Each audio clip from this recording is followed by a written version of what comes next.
ইট পাথরের নগরে থাকতে থাকতে বোর হয়ে গেছেন? চলুন একটা নতুন জায়গার সন্ধান দেই, যেখানে গেলে আপনার মাইন্ড মুড ফ্রেশ হয়ে যাবে। কিভাবে যাবেন, কত টাকা খরচ হবে, বিস্তারিত জানানোর চেষ্টা করব এই ভিডিওর মাধ্যমে। চলুন তাহলে ভিডিওটি শুরু করা যাক। আপনারা যারা এই সুন্দর জায়গা ভ্রমণ করতে চান, আপনাদেরকে সর্বপ্রথম আসতে হবে বাংলাদেশের রংপুর বিভাগের নীলফামারী জেলায়। নীলফামারী জেলার বাস স্ট্যান্ড থেকে আসতে হবে আনন্দবাবুর পুলে। এখান থেকেই অটোরিকশায় চেপে যেতে হবে আজিকেনের মোড়।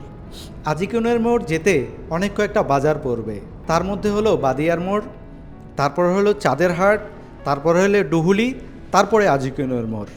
দেখতে পাচ্ছেন সড়ক পথেই বিমানের ছোঁয়া।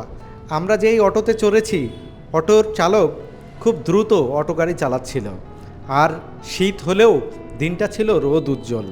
যেতে যেতে মনে হচ্ছিল পৃথিবীটা অপরূপ রূপে সেজেছে।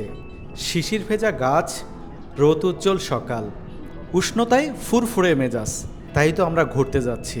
অটো চালক তীক্ষ্ণ নজরে দ্রুত চলছে, কিভাবে দ্রুত গন্তব্যে পৌঁছানো যায়। সারা রাত ঢেকেছিল কুয়াশায়, সকালবেলা উঠে ঝলমলে রোদ। এই রোদ উজ্জ্বল সারাদিন শেষে বিকেল পড়ে যাচ্ছে। আর যে কোনো জায়গায় ঘুরতে যান না কেন, এই বিকেলবেলা গেলে ছবিও সুন্দর হয়, ভিডিও সুন্দর হয়। তাই আমরা বিকেলে যাচ্ছি ঘুরতে। দেখতে দেখতে চলে আসলাম ডুহুলি বাজারে। এখানকার রাস্তাঘাট সব কিছুই যেন অসাধারণ, নেই কোনো কোলাহল। অবশেষে দুইজনে 30 টাকা ভাড়ায় পৌঁছে গেলাম আজিকেনের মোড়ে। আমির ভাই ভ্যান ঠিক করছে, উনি চাচ্ছেন 20 টাকা। দুজন মিলে যাব, 20 টাকায় পৌঁছে দিবে আমাদের গন্তব্যে।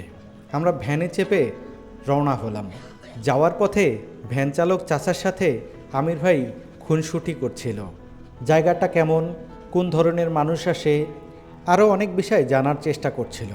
আমরা অর্থের পিছনে ঘুরতে ঘুরতে আসলে পৃথিবীটা যে এত সুন্দর দেখার সময়ই পাই না। একটা কথা প্রচলিত আছে, যখন টাকা থাকবে তখন সময় থাকবে না, আর যখন টাকাও থাকবে সময়ও থাকবে, তখন আর কোনো উপায় থাকবে না। তাই বেঁচে থাকতে সৃষ্টিকর্তার এই সৌন্দর্য দেখে যান। আজিকেনের মোড় থেকে খুব অল্প সময় লাগে এই সুন্দর জায়গা যেতে। রাস্তার দুই ধারে কৃষি জমি, মাঝখান দিয়ে রাস্তা, যেদিকেই তাকাই অপরূপ দৃশ্য।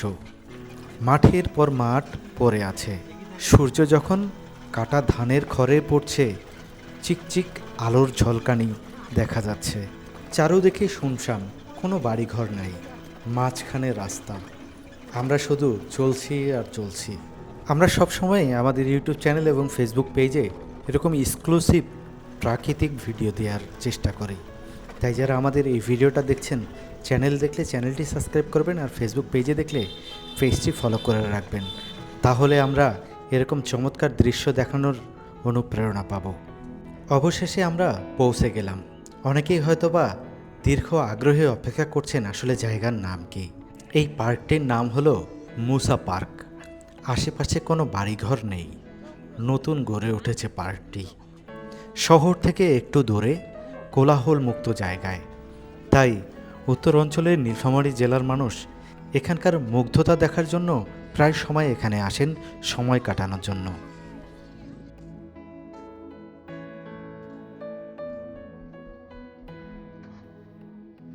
এই পার্কের জনপ্রতি প্রবেশ মূল্য হচ্ছে 20 টাকা।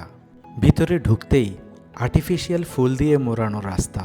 পার্কের সৌন্দর্য বর্ধনের জন্য আর্টিফিশিয়াল ফুল, আর্টিফিশিয়াল পাখির বাসা লাগানো হয়েছে। আর্টিফিশিয়ালভাবে শান বাঁধা ঘাটের ব্যবস্থা করা হয়েছে। প্লাস্টিকের চেয়ারে বসে মিষ্টি হাওয়া খেতে পারবেন, আর রঙিন মাছের খেলা দেখবেন পানিতে। পুরো জায়গা জুড়ে আর্টিফিশিয়ালভাবে পানি ধরে রাখার ব্যবস্থা করা হয়েছে। কাঠের সাঁকো তৈরি করা হয়েছে। কাঠের সাঁকো দিয়ে আমরা একটু হাঁটা শুরু করলাম। দেখার চেষ্টা করলাম আসলে সামনে আর কি আছে দেখার মতো।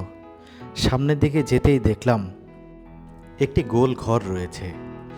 আশেপাশে পানি আর পানি, মাঝখানে গোল ঘর। কয়েকটা দোলনা রয়েছে, চাইলে এ দোলনায় দুলতে পারবেন। বসার মতো বেঞ্চ রয়েছে, পাশাপাশি প্লাস্টিকের চেয়ারও রয়েছে। এই মাঝখানে বসে চারদিকের সৌন্দর্য দেখতে পারবেন।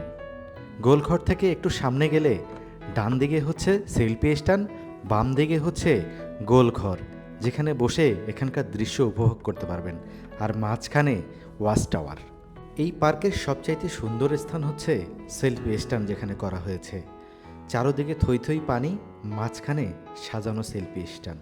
এখানে দাঁড়িয়ে ছবি তুলতে পারবেন, সূর্য অস্ত দেখতে পারবেন। এই পার্কটি পুরোটাই একটা ভাসমান পার্ক বলা চলে। পানির উপরে পার্কটাকে সাজানো হয়েছে। সামনে একটা টিনের চালা দেখতে পাচ্ছেন। চালার মাঝখানে একটি প্লাস্টিকের ব্রেঞ্চ রাখা রয়েছে। এই ব্রেঞ্চে বসে পুরো পার্কটা দেখতে পারবেন, এই পার্কের সৌন্দর্য দেখতে পারবেন। দূর থেকে দেখলে মনে হয় পুরো পার্কটাই ভেসে আছে পানির উপরে। এই পার্কের সৌন্দর্য দেখে আপনার কি অনুভূতি হচ্ছে কমেন্ট করে জানাবেন। পাশাপাশি এই পার্কের টিকিট রয়েছে 20 টাকা। আপনাদের মতামত কি? টিকিটের দাম কি আরও কম হলে ভালো হতো? এরকম নতুন নতুন চমৎকার ভিডিও দেখতে এখনই পেজটি ফলো করুন, চ্যানেলটি সাবস্ক্রাইব করে আমাদের সাথেই থাকুন। আপনাদের উৎসাহে আমাদের এগিয়ে যাওয়ার অনুপ্রেরণা।